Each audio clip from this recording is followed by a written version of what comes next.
السلام علیکم ناظرین، آج ہم لوگ اس ویڈیو میں جانیں گے کہ 12,000 یہودی بندر کیوں ہو گئے۔ اللہ تبارک و تعالیٰ نے 12,000 یہودیوں کو انسان سے بندر کیسے بنایا اور کیوں بنایا، یہ قرآن کا عجیب و غریب واقعہ ہے۔ آپ غور سے سماعت فرمائیں، انشاءاللہ آپ کو سبق حاصل ہوگی۔ روایت ہے کہ حضرت داؤد علیہ السلام کی قوم کے 70,000 آدمی عقبہ کے پاس سمندر کے کنارے ایلا نامی گاؤں میں رہتے تھے، اور یہ لوگ بڑی خوشحالی سکون بھری زندگی بسر کرتے تھے۔ اللہ تعالیٰ نے ان لوگوں کا اس طرح امتحان لیا کہ سنیچر کے دن مچھلی کا شکار ان لوگوں پر حرام فرما دیا، اور ہفتے کے باقی دنوں میں شکار حلال فرما دیا، مگر اس طرح ان لوگوں کو آزمائش میں مبتلا فرما دیا کہ سنیچر کے دن بے شمار مچھلیاں آتی تھیں اور دوسرے دنوں میں نہیں آتی تھیں۔ کیا مطلب؟ کہ اللہ تعالیٰ نے امتحان لینا چاہا اور ایسا امتحان لیا کہ جس دن مچھلی زیادہ آتی تھی ندی میں، اسی دن اللہ تعالیٰ نے مچھلی کا شکار کرنا حرام فرما دیا اور باقی دنوں میں حلال فرما دیا۔ چنانچہ شیطان نے ان لوگوں کو یہ حیلہ بتایا کہ سمندر سے کچھ نالیاں نکال کر خشکی میں چند حوض بنا لو، یعنی جہاں سمندر میں مچھلیاں سنیچر کے روز آتی تھی وہاں سے نالیاں بنا لو، بنا کے اپنے گھر کی طرف لے آؤ، اور سنیچر کے روز جب مچھلیاں نالی میں آئیں گی تو اس کے ذریعے تمہارے حوض میں آ جائیں گے۔ شیطان نے کہا کہ سمندر سے نالیاں نکال لاؤ، نالیاں بنا کر اپنے گھر کے پاس حوض بنا لو، اور جب سنیچر کے روز مچھلیاں نالی میں ہو کر کے تمہارے حوض میں آ جائیں تو نالیوں کا منہ بند کر دو اور اس دن کا شکار نہ کرو، بلکہ دوسرے دن آسانی کے ساتھ ان مچھلیوں کو پکڑ لو۔ ان لوگوں کو یہ شیطانی حیلہ، یہ شیطانی مشورہ پسند آ گئی، اور ان لوگوں نے یہ نہیں سوچا کہ مچھلیاں نالیوں اور حوضوں کے طرف سے ہو کر جب آئیں گی اور ان کا شکار ہو جائے گا تو سنیچر کے دن شکار کرنا پایا گیا جو ان کے لیے حرام تھا۔ چنانچہ شیطان کے اس مشورے پر کچھ لوگ اس کے بہکاوے پر آ گئے اور ایسا ہی کیا۔ ان موقع پر ان یہودیوں کے 3 گروہ ہو گئے، یعنی 3 گروپ ہو گئے۔ کچھ لوگ ایسے تھے جو شکار کے اس شیطانی منصوبے سے منع کرتے رہے اور ناراض و بیزار ہوتے رہے اور شکار سے باز رہے، اور دوسرے کچھ لوگ اس کام کو دل سے برا جان کر خاموش رہے، دوسروں کو منع نہ کرتے تھے، بلکہ منع کرنے والوں سے یہ کہتے تھے کہ تم لوگ ایسی قوم کو کیوں نصیحت کرتے ہو جنہیں اللہ تعالی ہلاک کرنے والا یا سخت سزا دینے والا ہے۔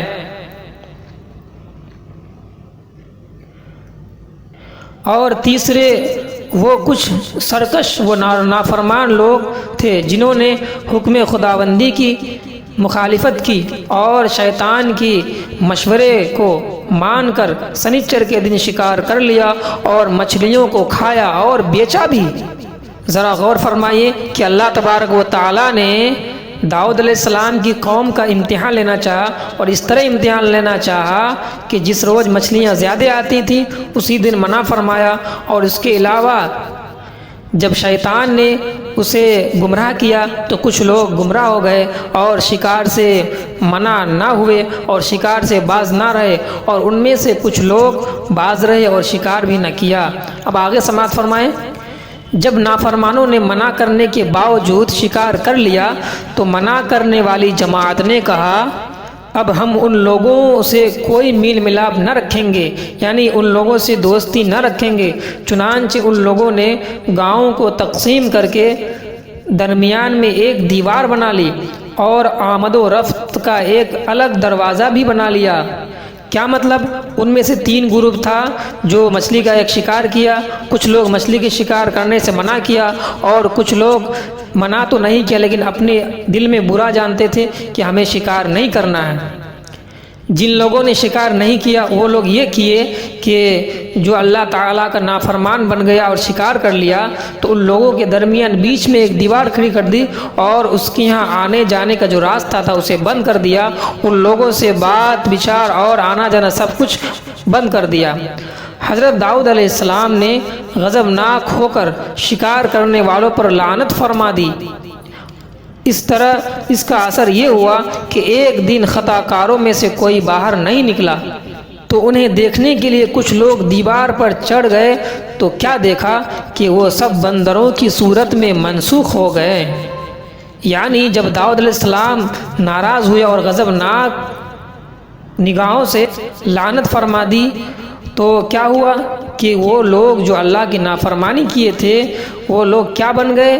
کچھ لوگوں نے جب کل کو دیکھا کہ وہ لوگ باہر نہیں نکلے تو لوگوں نے دیوار پر چڑھ کر دیکھنا چاہا تو کیا دیکھتے ہیں کہ وہ لوگ جو اللہ کی نافرمانی کیے تھے، اپنے نبی کے باتوں پر نہیں چلے تھے، وہ لوگ کا کیا حشر ہوا؟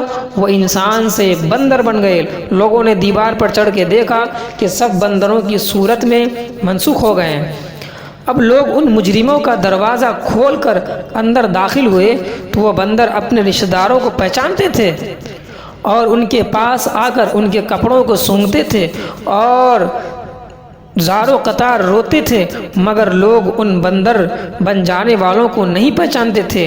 ان بندر بن جانے والوں کی تعداد 12,000 تھی۔